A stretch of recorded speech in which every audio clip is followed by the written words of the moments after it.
नास्तो विद्यते भावो नाभावो विद्यते सता। उभयोरपि दृष्टोन्स्त्वन्योस्तत्त्वदर्शिभे। अनित्य शरीर का चिरस्थायित्व नहीं है और शाश्वत आत्मा का कभी अंत नहीं होता है। तत्वदर्शियों द्वारा भी इन दोनों की प्रकृति के अध्ययन करने के पश्चात निकाले गए निष्कर्ष के आधार पर इसकी पुष्टि की गई है। अर्थात इस सृष्टि में जो कुछ भी है केवल ईश्वर ही सर्वव्यापक है और सिवाय ईश्वर के यहाँ और कुछ नहीं है। सृष्टि ईश्वर की इच्छा के अंदर है। इच्छा में जो भी होता है वह असत ही होता है, उसमें सत नहीं होता। इसलिए यह सृष्टि ईश्वर का असत रूप ही है और ईश्वर के अंश होने के कारण, ईश्वर के अंदर होने के कारण इस सृष्टि में सत, ईश्वर का भी कोई अभाव नहीं है।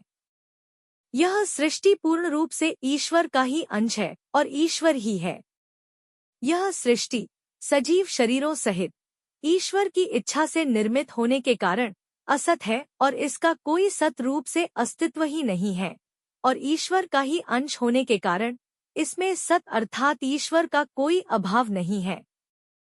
तत्वज्ञानी अर्थात ईश्वर का ज्ञान रखने वाले महामानव पूरी सृष्टि को इसी तरह देखते हैं कि जो भी सृष्टि में जड़ या चेतन है वह सब ईश्वर द्वारा जड़माया से निर्मित है और यह होकर लगातार नष्ट होता रहता है और अंत में ईश्वर में ही विलीन हो जाता है और शेष रूप से ईश्वर ही सत रूप में शेष रहता है।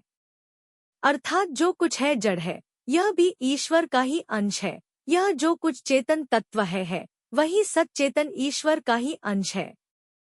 केवल ईश्वर ही सत है।